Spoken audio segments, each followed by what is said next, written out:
Ayan guys, nandito kami ngayon sa Jollibee. Ayan.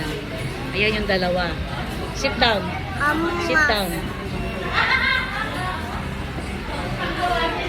Hinihintay lang namin si Joanna at saka si daddy niya kasi pumunta sila sa optical.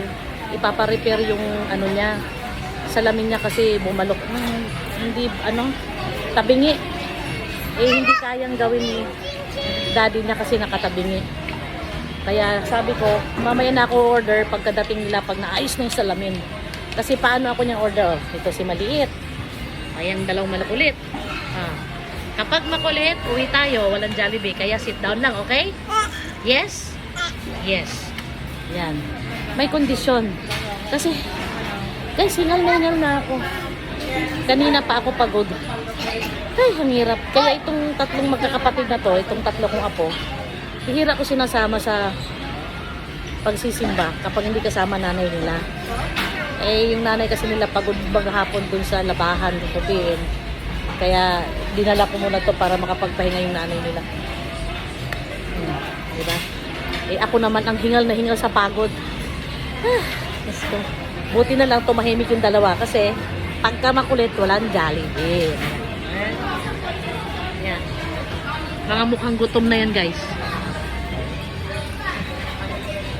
Yan. Mukhang gutom na. Nagabang lang ako ng malaking lamesa. Yung ganyang lamesa. Yan. Kasya kami dyan. Kaya dito muna kami. Sa isang maliit na lamesa. Jako, tumabi ka kay daddy. Sak. Jako, urong kay kuya. Urong. Diba guys? Sobrang kulit.